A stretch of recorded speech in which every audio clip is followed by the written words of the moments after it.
Les regards du monde entier sont actuellement tournés, bien sûr, vers le Moyen-Orient. Nous voyons la diplomatie de Donald Trump en temps réel.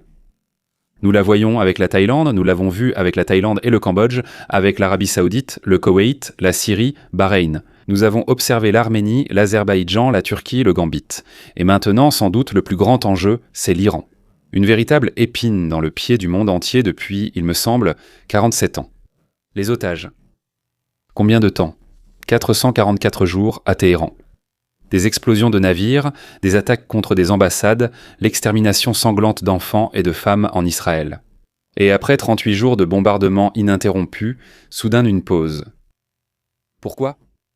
À qui cela profite-t-il ? Qu'est-ce que cela apportera ? Les États-Unis ne veulent en aucun cas que le régime en Iran s'effondre, et que l'Iran devienne un Irak multiplié par 10. Quand je dis s'effondrer, cela ne veut pas dire que nous ne sommes pas prêts à un changement de régime. Il s'agit simplement d'un effondrement total, où tout part en vrille, avec des conflits internes sans fin, des guerres, de la violence, des pillages. Mais aujourd'hui, nous allons commencer par autre chose, par ce qui préoccupe incroyablement toute l'Amérique en ce moment, à propos de la trahison d'Obama, de Comey, de Brennan, et d'autres encore. Les autres, cela n'a pas été reporté indéfiniment dans la campagne. De la campagne. Ce n'est pas remis au calendrier grec de la campagne. La justice aux États-Unis est très lente, je l'ai déjà dit. Dire les choses est une chose, mais constater que 6 mois ont passé sans changement en est une autre. Et si c'est une vraie justice, honnête et légale, elle est incroyablement complexe et lente. Et c'est fait exprès, pour que ce soit difficile. Ce n'est pas une troïka, on a jugé, on a bu. Un homme est venu, a raconté quelque chose, puis est parti. On a exécuté, on est allé le fusiller. Pour que rien de tel, ni même quelque chose qui s'en approche, ne se produise, tout a été rendu très compliqué et long. Si c'est politique, frauduleux ou criminel, alors bien sûr tout va très très vite. Mais à la fin, il fallait que le juge soit de leur côté, sinon ça échouait. L'essentiel était de salir la réputation de la personne.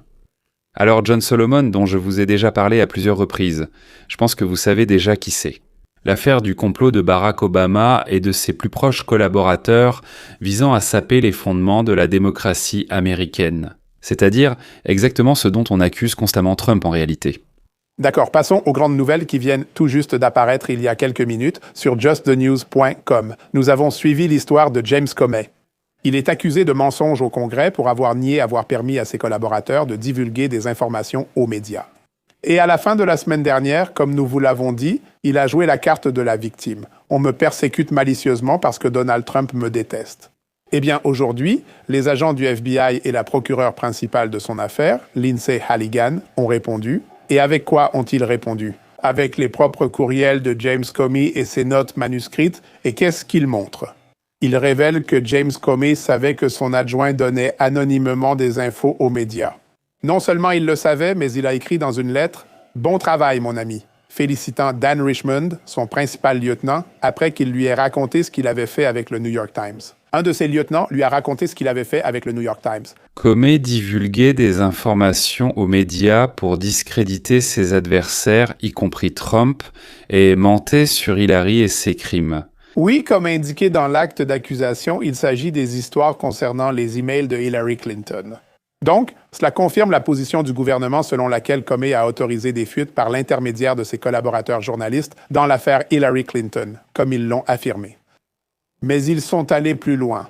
Quand Kash Patel a découvert ces sacs à brûler dans la pièce secrète où étaient conservées de nombreuses preuves du FBI, ils ont trouvé quelque chose de particulier. Plusieurs notes manuscrites de James Comey. Que révèlent-elles? Il semble qu'il ait été informé en septembre 2016 des renseignements interceptés par les États-Unis, selon lesquels Hillary Clinton avait approuvé un plan visant à coller une fausse étiquette russe à l'équipe de campagne de Donald Trump. C'est important car les notes manuscrites ne correspondent pas au témoignage de James Comey. James Comey a dit au Congrès « Cela ne me dit rien. Je ne pense pas en avoir jamais entendu parler. » Il l'a évoqué dans ses notes manuscrites. Mais une question demeure, pourquoi James Comey agirait-il ainsi? Quel était son mobile? Les lettres publiées aujourd'hui dans les documents judiciaires apportent une autre réponse. Il a écrit à Jaden Richmond, son lieutenant, qu'il s'attendait tout à fait à travailler bientôt pour la présidente élue Hillary Clinton. C'est tiré directement des courriels. Il s'attendait à travailler pour Hillary Clinton, pensant qu'elle lui serait reconnaissante pour sa gestion de son affaire d'email. Oh là là, ce n'est pas la carte de la victime que je pense Comey comptait jouer. Mais toutes ces lettres, documents judiciaires et même des notes manuscrites, nous venons de les publier sur justanews.com. Vous pouvez les consulter aujourd'hui. Comey, FBI. Donc, Il écrivait une chose. et sous serment, il disait tout à fait autre chose. Voilà la preuve du complot. Alerte info, message précédent de Fox News. La directrice du renseignement national, Tulsi Gabbard, a publié aujourd'hui un rapport sensationnel qui démontre un complot du président en exercice, Barack Obama, et de ses services de renseignement visant à saboter le président élu Donald Trump, à laver le cerveau de l'électorat et à saper la légitimité des élections. Il existe des preuves irréfutables montrant comment le président Obama et son équipe de sécurité nationale ont dirigé l'élaboration d'une évaluation de la communauté du renseignement qu'ils savaient être fausse. Ils savaient que cela soutiendrait le récit fabriqué d'une intervention russe dans les élections de 2016 pour aider le président Trump et l'ont présenté aux Américains comme une vérité alors que ce n'était pas le cas. Gabbard a obtenu un rapport des services de renseignement qui était resté classifié dans un coffre-fort de la CIA pendant près de 10 ans. Les enquêteurs ont passé plus de 2000 heures à enquêter sur la façon dont la falsification russe est apparue en interrogeant 20 employés de la CIA et du FBI, et il s'est avéré que l'administration Obama avait falsifié les renseignements pour faire croire à que Poutine et Trump avaient volé l'élection. Un mois après la victoire de Trump sur Hillary, Barack Obama, insatisfait des rapports de renseignement, a ordonné au directeur de la CIA une nouvelle évaluation sur l'ingérence russe dans l'élection. Cette démarche était très inhabituelle. John Brennan a personnellement sélectionné 5 analystes de la CIA pour rédiger le rapport et ils ont été isolés. Aucun d'entre eux ne savait sur quoi travaillaient les autres. Et un seul analyste était responsable de la préparation de ce rapport. Il n'y avait rien d'habituel là-dedans et c'était un travail précipité pour le publier avant l'investiture de Trump. Rien n'a été coordonné avec les autres agences de renseignement. En fait, cela a été fabriqué pour plaire à Barack Obama. Il y avait 4 éléments clés de cette évaluation qui ont été répétés encore et qui ont servi de base à l'affaire russe et à la chasse aux sorcières de Robert Mueller.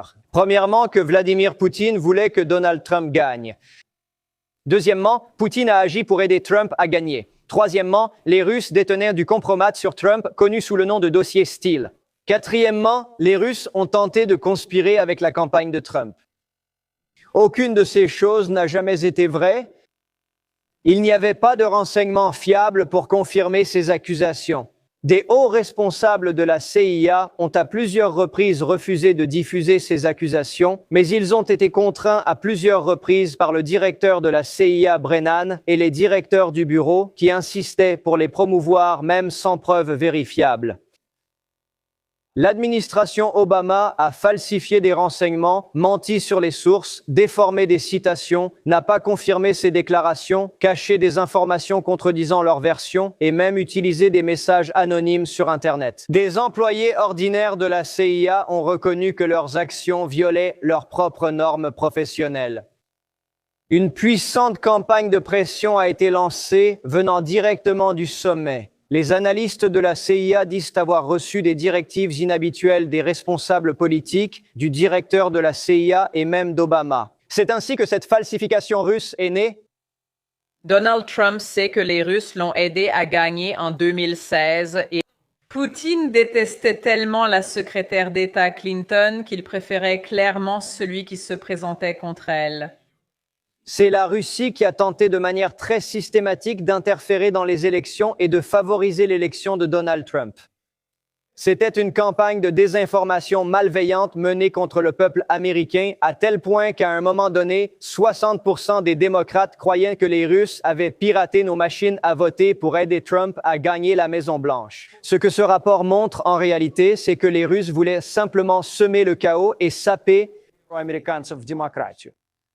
Des informations fiables montraient que Vladimir Poutine se fichait de qui gagnerait. Il n'avait pas de préférence claire, mais, comme beaucoup, pensait qu'Hillary gagnerait et il possédait un petit dossier de documents compromettants sur elle qu'il n'a jamais publié. Si Poutine voulait vraiment que Trump gagne, pourquoi n'a-t-il pas publié ce fameux compromat ? Il y avait des courriels de hauts responsables du DNC qui apportèrent des preuves, je cite, de problèmes psycho-émotionnels, de crises de colère incontrôlées, d'agressivité et d'accès de gaieté. Il était affirmé que la secrétaire d'État Clinton prenait chaque jour de puissants tranquillisants. Le directeur de la CIA, Brennan, et les services de renseignement ont mal interprété les informations et utilisé des sources douteuses pour inventer un récit mensonger selon lequel Poutine préférait Trump. Si Clinton prenait des tranquillisants comme le pensèrent les Russes, pourquoi n'ont-ils pas révélé cela pour aider Trump? Dans quelle mesure est-ce vrai? Ce qui a été filmé à propos de Clinton? Tout ce que je sais, c'est que le comité du renseignement a fait un rapport sur les résultats de son enquête. Je pense que l'idée principale ici, c'est que nous comprenons, d'après les renseignements, ce que la Russie affirmait posséder. Et le point important ici, c'est que s'ils avaient essayé d'influencer les élections, comme le président Obama, James Clapper et John Brennan l'ont tous dit, ils l'auraient fait pour soutenir l'élection de Trump. Ils auraient publié l'information la plus compromettante parmi celles-ci. Obama et ses chefs du renseignement savaient que Poutine ne préférait pas Trump à Hillary, mais ils ont manipulé les renseignements pour donner l'impression du contraire. Obama et ses services savaient que Poutine n'avait pas conspiré ni ordonné à ses hommes d'aider Trump à gagner, mais ont tout de même diffusé cette information.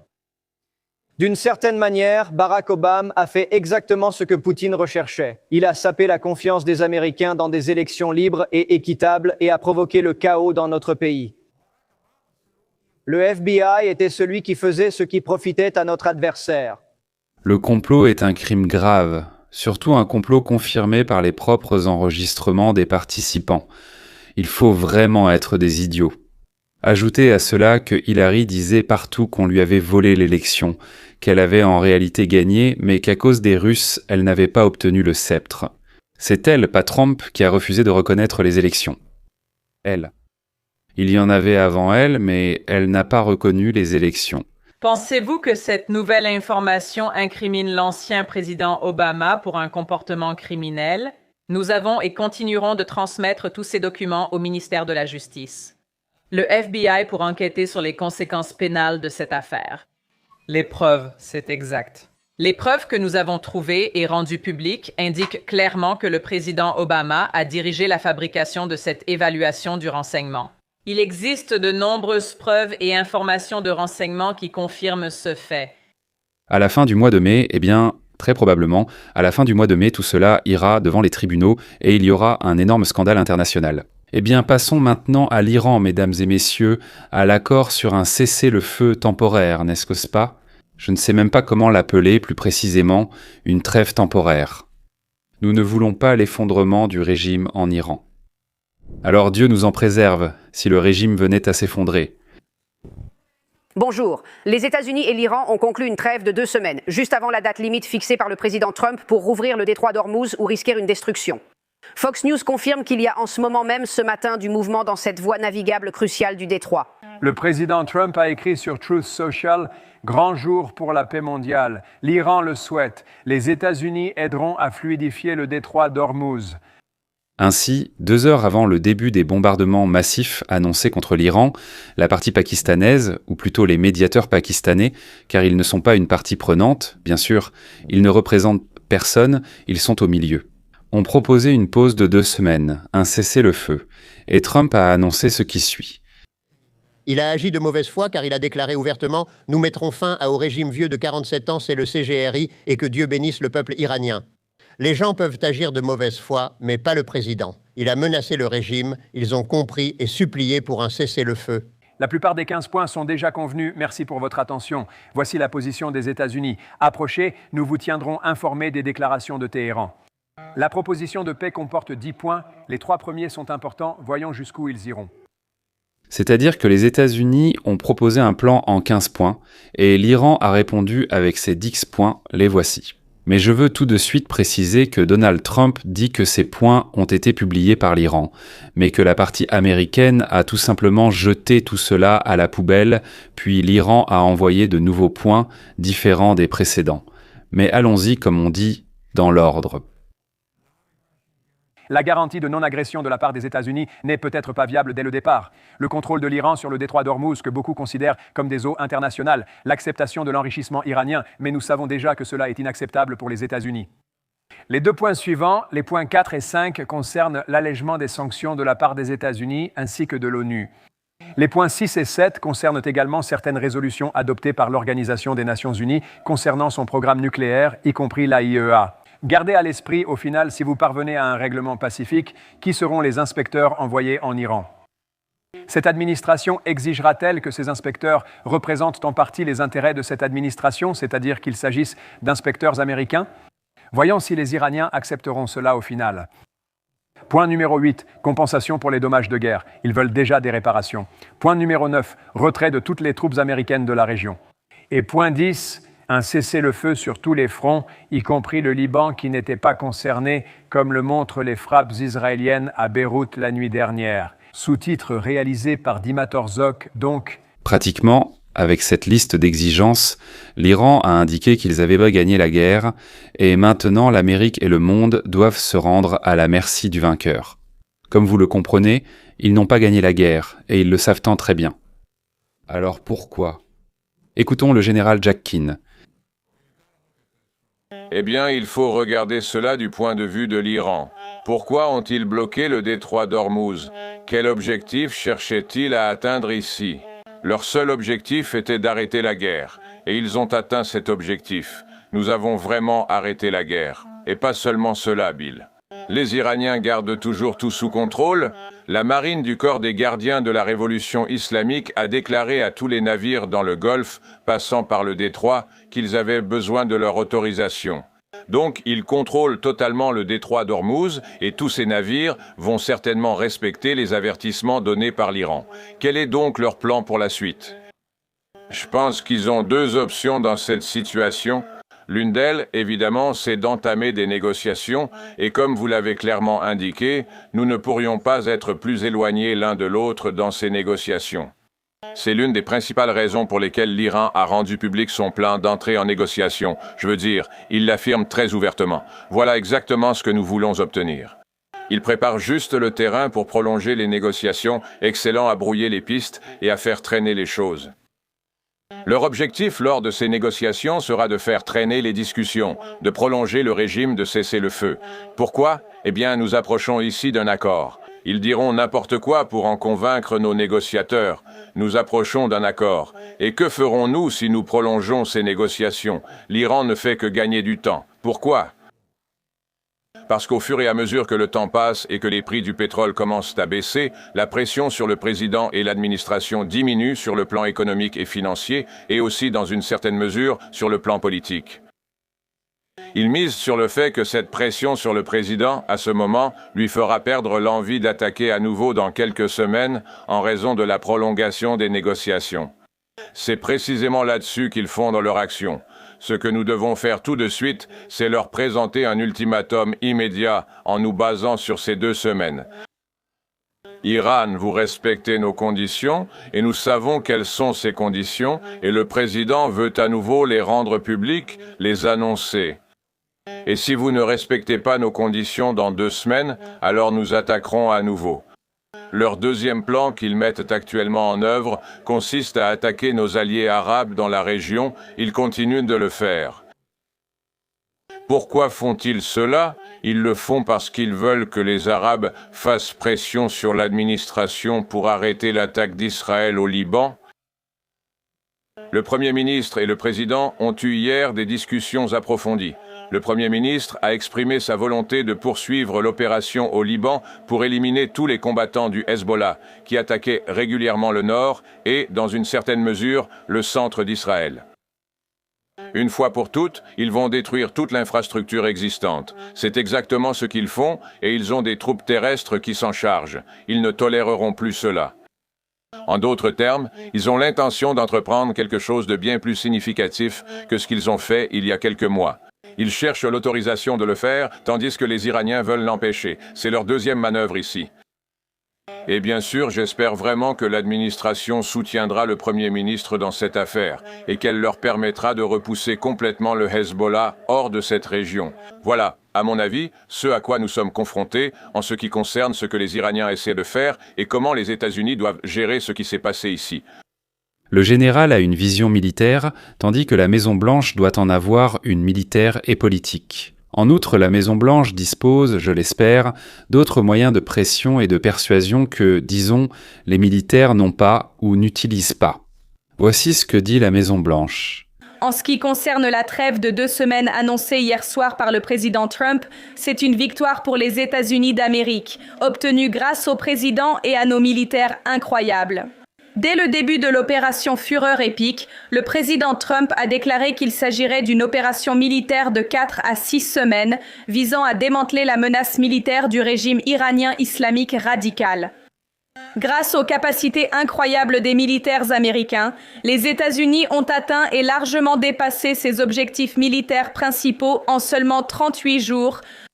Les forces armées américaines ont détruit la base industrielle de défense de l'Iran, anéantissant la capacité du régime à produire des armes que lui et ses marionnettes utilisent pour blesser et tuer des Américains et terroriser le monde. La capacité de l'Iran à produire et stocker des missiles balistiques et des drones longue portée a été repoussée de plusieurs années par rapport à il y a 6 semaines, avant l'opération Fureur épique. L'Iran a annoncé au début de l'année qu'il prévoyait de fabriquer 10 000 missiles. À ce moment-là, ils en avaient déjà 2000. Et en même temps, de 4 côtés, c'est eux qui publiaient plus tout, qui en parlaient. Attaquer Israël afin que le dôme de fer ne puisse pas intercepter autant de missiles et de drones lancés simultanément depuis différentes directions. Il ne leur reste plus qu'une partie des 2000 missiles qu'ils avaient. Et d'après ce que je comprends, ils ne pourront bientôt plus en produire. Leur idée de prendre de l'argent pour le passage par le détroit d'Ormuz et, grâce à cela, de restaurer, disons, la production militaire, est bien sûr ridicule. De plus, chaque jour de bombardement augmente le besoin de reconstruction. De nouveaux sites sont détruits sans cesse. Autrement dit, plus la guerre dure, plus ils auront besoin d'argent et de temps pour la reconstruction. Nous avons détruit la grande majorité des missiles balistiques iraniens, des lanceurs et des drones d'attaque longue portée. Cela a été le résultat de plus de 450 frappes contre des missiles balistiques et d'environ 800 frappes contre des lanceurs iraniens et des entrepôts de drones. Au total, plus de 13 000 cibles ont été touchées à travers tout l'Iran. Et cela, encore une fois, en seulement 38 jours. Pendant ce temps, la flotte navale iranienne a été complètement détruite. Les États-Unis ont détruit au total plus de 150 navires de guerre, y compris 16 classes entières de bâtiments militaires iraniens. Autrefois première puissance sous-marine du Moyen-Orient, l'Iran ne possède aujourd'hui plus aucun sous-marin. 97% de l'arsenal iranien autrefois immense, composé de plus de 5000 mines marines, ont également été détectés et détruits. Les forces aériennes iraniennes ne sont plus du tout pertinentes aujourd'hui, ni fonctionnelles, ni opérationnelles. Après que les États-Unis ont maintenu une domination aérienne totale sur leur pays pendant plusieurs semaines. Pour souligner l'importance de cela, avant l'opération Fureur épique, les forces aériennes iraniennes effectuaient de 30 à 100 sorties par jour aujourd'hui. Ce chiffre est tombé à 0. La capacité de l'Iran à financer et à soutenir ses marionnettes terroristes a considérablement diminué. Actuellement, l'Iran ne peut plus fournir d'armes à ses marionnettes régionales. L'Iran ne pourra pas acquérir d'armes nucléaires. Avant le début de cette opération réussie, l'Iran élargissait agressivement son arsenal de missiles balistiques à courte portée.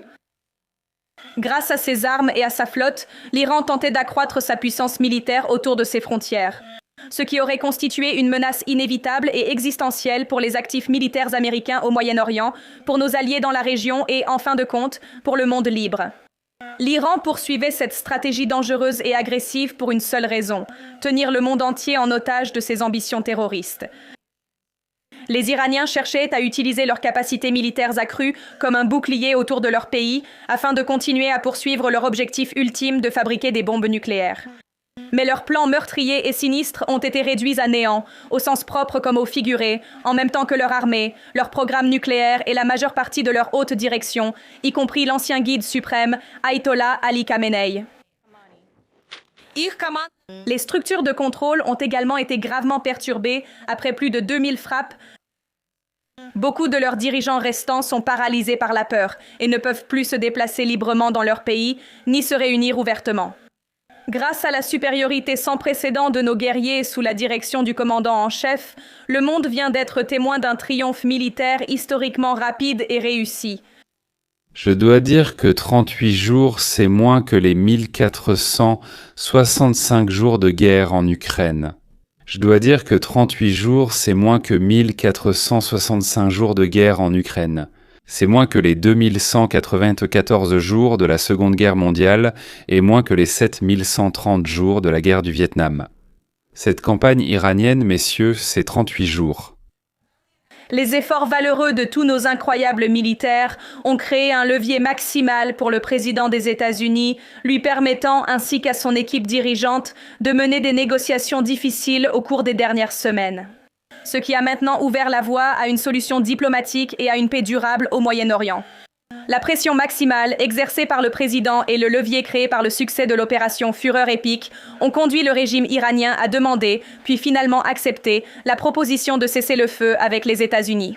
L'Iran ne pouvait plus supporter les bombardements ni risquer ce qui suivrait l'ultimatum du président Trump d'hier à 20h. Ça est, l'Iran a accepté d'ouvrir le détroit d'Ormuz et, selon le président, nous avons reçu des Iraniens une proposition jugée acceptable comme base pour de futures négociations. J'ai vu aujourd'hui de nombreuses informations inexactes dans les médias sur ces négociations et les plans existants. Je souhaite donc clarifier et corriger la situation. Les Iraniens ont initialement proposé un plan en 10 points qui était fondamentalement peu sérieux, inacceptable et totalement rejeté. Le président Trump et son équipe de négociateurs l'ont littéralement jeté à la poubelle. Le début de la fin de l'Iran. Je vous ai déjà expliqué pourquoi nous, les États-Unis et Israël, ne pouvions pas ne pas lancer la campagne contre l'Iran. Maintenant, je vais vous expliquer pourquoi elle se terminera comme il faut, et non comme le rêvent les mondialistes, les démocrates et les islamistes. Ensemble, ils essaient de construire une redistribution globale islamo-fasciste, qu'ils appellent socialisme démocratique. Ils pensent qu'en changeant d'étiquette, de nom, ils pourront nous duper. Beaucoup se feront avoir, certes, mais heureusement pas tout le monde. Permettez-moi de commencer par Victor Davis Hanson, qui décrit très clairement la situation. Victor Davis Hanson, Donald Trump a récemment exposé le scénario final pour l'Iran. Comment cela va-t-il se terminer? Il y a 3 scénarios. Donald Trump a laissé entendre qu'il envisageait, comme Curtis LeMay, de les bombarder jusqu'à l'âge de pierre. Ou il pourrait agir comme au Venezuela, trouver quelqu'un avec qui il pourrait discuter, quelqu'un qui prendrait le rôle d'un gouvernement de transition, et alors ils devront probablement céder aux exigences du peuple. Au final, vous n'aurez à parler à personne, sans discuter ni nous inquiéter, nous détruirons votre infrastructure et partirons. Voici un excellent résumé des possibilités. S'il n'y avait pas les élections en novembre, nous pourrions attendre. Mais dans la situation de 1926, nous ferons tout, et nous le ferons extrêmement rapidement. Il disait à la 5e semaine que cela prendrait 2 ou 3 semaines, donc cela pourrait faire 7 semaines au total ou 2 mois. Cela a vraiment énervé les gens et ils ont dit « Eh bien, c'est une guerre sans fin ». Et les gens de gauche, souvenez-vous, ne veulent pas que la guerre soit un succès parce qu'ils veulent gagner les élections de mi-mandat et jusqu'à présent, ils n'ont pas réussi à nuire à Trump. Ils pensent qu'en présentant cela comme un retrait des troupes similaire à l'Afghanistan qu'ils ont supervisé et qui a été catastrophique, ils réussiront. Ou le Vietnam, l'Afghanistan, l'Irak, ils pourraient le renverser, l'histoire étant de leur côté, car l'opposition gagne des sièges, remporte les élections de mi-mandat et lance une procédure de destitution contre lui. Donc leur critique n'est pas empirique, elle est entièrement politique, mais elle est contagieuse.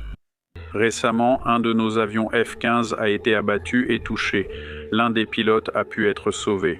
Nous ne savons toujours pas, au moment où je parle, quel est le sort du second, mais les gens sont tout simplement devenus fous. Et après le discours de Donald Trump, certains commentaires, résultats, Farid Zakaria, ainsi que Newsweek ont dit « Pouvez-vous imaginer une guerre qui a coûté autant et rapporté si peu, qui a eu des résultats aussi insignifiants ?» Je me suis dit « Vous êtes sérieux ?» Nous avons perdu 13, peut-être 14 personnes, c'est tragique, mais 14 personnes attaquant un pays presque 2 fois plus grand que le Texas, 1,5 fois la taille de l'Alaska, avec 93 millions d'habitants. 5 semaines. Ce n'est presque rien, je veux dire. Nous avons pratiquement fait nos débuts, démilitarisé ce pays et détruit sa capacité à faire la guerre. La seule question est de savoir s'il faut intervenir dans l'infrastructure civile lorsque vous essayez d'aider les Iraniens à se soulever et à changer de régime, car c'est facile à faire. Vous pouvez les priver d'eau, d'électricité et, comme l'a dit Trump, les renvoyer à l'âge de pierre. Donc toutes ces restrictions, ils se les sont imposées eux-mêmes. Ces gens disaient « Et qu'en est-il du détroit d'Ormuz ?» Eh bien, Donald Trump avait un bon argument. Il a dit que les pays qui l'utilisent et en ont besoin devraient venir y patrouiller. Nous pouvons les aider, nous pouvons déployer nos Warthogs ou nos Apaches ou notre aviation tactique et créer un couloir humanitaire de l'autre côté. Хотите нефть, газ и удобрения? Tout est très simple. Amener les navires et exporter, escorter-les ou payer un tribut à l'Iran, comme cela se faisait au Moyen-Âge, avec une forteresse sur la rivière, un tribut au baron ou au seigneur local. Si quelqu'un pense que l'Iran n'a jamais pensé à contrôler le passage des navires par le détroit d'Ormuz avant l'Amérique, qu'il lise l'histoire. En 1980, l'Iran a miné et bombardé des navires dans le détroit. En 1980 à 1982, ils l'ont complètement bloqué. D'ailleurs, ces 30 dernières années, ils ont menacé chaque jour de tirer sur les pétroliers. Et en 2020, ils l'ont fait. Mais en ce moment, les lecteurs, tout comme les journalistes, sont complètement confus. L'Iran dit qu'ils ont proposé 10 points, que Fox nous a d'ailleurs tous montrés. Je vous les ai montrés.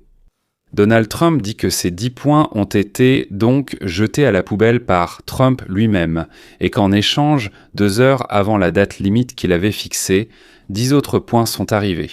Ce sont justement ces 10 autres points qui servent de base aux négociations. Comme chaque côté en a 10, il est souvent difficile de savoir de quoi il s'agit exactement. Eh bien, essayons de comprendre.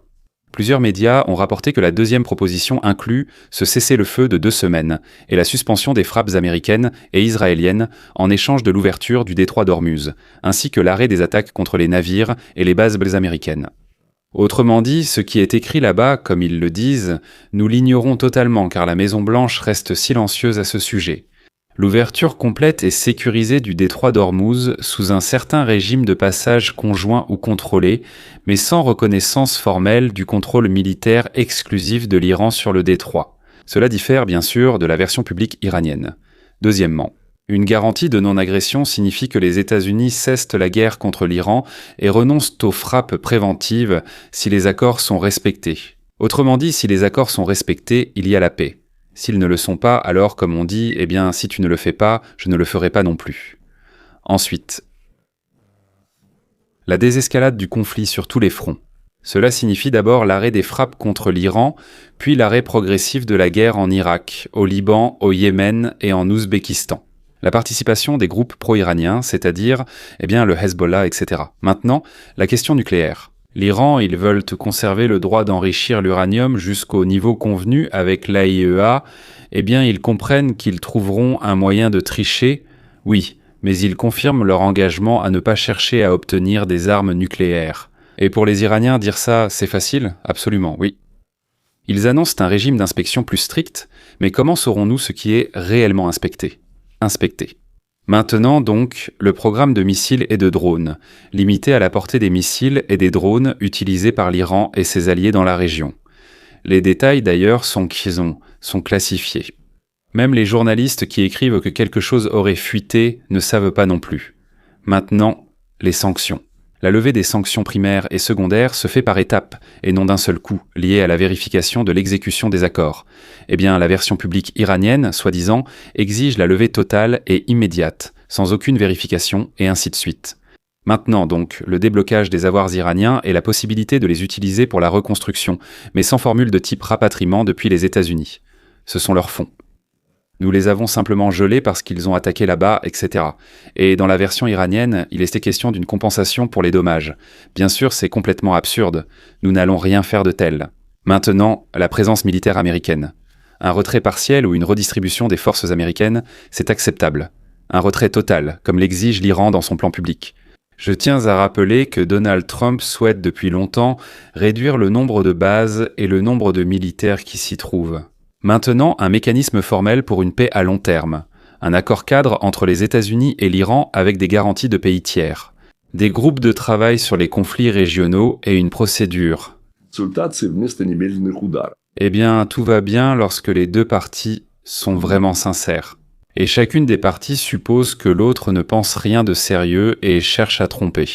À ce jour, le texte exact de ces nouveaux 10 points reste encore secret. Eh bien, du moins, nous ne le savons pas. Nous ne savons pas ce qu'il y a là-bas. En général, nous ne savons rien. Nous discutons avec vous de fuites, de récits rapportés. On voit d'après cela qu'il s'agit d'un document intermédiaire, plus axé sur le compromis, entre le plan strict de Washington, qui comporte 15 points, et la liste maximaliste de 10 points de TGR rendus publics. Puisque les déclarations publiques et les affirmations font aussi partie des négociations et du jeu auquel se livrent les diplomates, je ne croirai pas littéralement tout ce que dit n'importe quelle partie. Donc, sans réserve et au pied de la lettre. Mais voici le sentiment que j'en retire. Le gouvernement qui mène les négociations, je veux dire le gouvernement iranien, n'est pas tout à fait libre dans sa prise de décision. Militairement, pour être précis, l'actuelle direction du corps ou de la région. Les dirigeants craignent la responsabilité et la punition si un autre pouvoir venait à diriger l'Iran. C'est pourquoi leur objectif principal est de conserver le pouvoir, d'empêcher, comme on dit, qu'une autre clique, une autre bande ou quelque chose d'autre de ce genre n'arrive au pouvoir. D'une certaine manière, nous ne sommes pas contre cela, car la chose la plus effrayante qui puisse arriver en Iran, ce sont les 93 millions de personnes, différents groupes, différentes nationalités, différentes idées sur ce qui est bien ou mal. Cela mènerait à un cauchemar encore pire que celui qui s'est produit en Irak. Là-bas, le pouvoir est donc tombé, s'est effondré, a disparu. C'est pourquoi les États-Unis d'Amérique aimeraient qu'en Iran se produise ce que nous appelons aujourd'hui le scénario vénézuélien. Le pouvoir d'État ne s'effondrerait pas et continuerait de fonctionner pour éviter le chaos. Pour que la police, les gardes-frontières et l'approvisionnement fonctionnent, qu'il y ait de l'eau et que les problèmes soient résolus, etc. Et bien sûr, les États-Unis veulent que l'Iran cesse de soutenir les organisations terroristes, cesse de contrôler le détroit d'Ormuz et, dans le scénario maximal, transfère aux États-Unis le contrôle de la vente du pétrole, c'est-à-dire devienne une sorte de Venezuela. Les partis ne se font pas confiance et craignent donc des pièges et des tromperies, d'autant plus que les négociateurs devront encore surmonter la position beaucoup plus agressive des chefs militaires et religieux. Si l'on doit faire des prévisions, bien sûr, les États-Unis n'investiront pas d'argent pour reconstruire l'Iran, sauf si les États-Unis participent ensuite à l'exploitation de l'infrastructure. Alors, je pense que, comme avec l'Ukraine, nous avons proposé « donnez-nous cette partie ou donnez-nous le contrat et nous investirons notre argent et attirerons des fonds internationaux ». Les États-Unis ne retireront pas non plus toute leur base du Moyen-Orient et Israël ne tolérera pas de terroristes près de sa frontière. Donc l'avenir se présente ainsi. Si Trump et son équipe y parviennent, ils trouveront suffisamment d'incitation pour ceux qui décident réellement de l'avenir de l'Iran. Si les Iraniens sont convaincus que Trump est un fou dangereux et qu'il sera donc prêt à faire la guerre si les négociations échouent, alors nous aurons environ 10 ans de paix au Moyen-Orient. Et si pendant ces 10 ans, des changements civils ont lieu en Iran même, alors peut-être que l'Iran, au lieu d'être un adversaire acharné d'Israël et des États-Unis, deviendra, comme il l'était sous le Shah, un ami, voire un meilleur ami. Le meilleur ami d'Israël et des États-Unis d'Amérique. Donc aujourd'hui, tout dépend de quelles récompenses, quelles incitations, quels avantages seront proposés. Kushner, Witkoff et Trump pourront proposer aux criminels iraniens des offres qui les inciteront davantage à arrêter de commettre des crimes qu'à poursuivre le commerce ou le développement. Parce que voyez-vous, lorsqu'ils commettent des crimes, font la guerre et ainsi de suite, ils reçoivent des grades, et de cette façon, ils peuvent obtenir des yachts et des villas sur une côte italienne ou ailleurs, là où ils préfèrent le plus. Peut-être à Ormuz, je ne sais pas si c'est bien ou mal d'y aller en vacances. Mais dans tous les cas, il est intéressant de noter que les premiers soins navires centaudiers sont partis, apparemment, pour ainsi dire, toujours, oui, encore une chose, toujours, au début de la trêve. Il y aura quelqu'un qui tirera, un autre qui doutera, un qui enverra, un qui agira. C'est-à-dire, il y aura certaines choses qui sembleront avoir violé, mais ce n'est pas forcément le cas. Peut-être ont-ils enfreint les règles, ou sont-ils juste des gars téméraires incapables de s'arrêter? Et si vraiment tout cela vient du pouvoir qui peut prendre des décisions en Iran, alors nous allons avoir 2 semaines de pause. Israël ne sera pas présent, car il déplacera toutes ses actions vers le Hezbollah et tentera en 2 semaines d'éliminer un maximum de personnes là-bas. Donc dans tous les cas, nous allons suivre l'actualité et, comme on dit, retenir notre souffle. C'est tout, au revoir.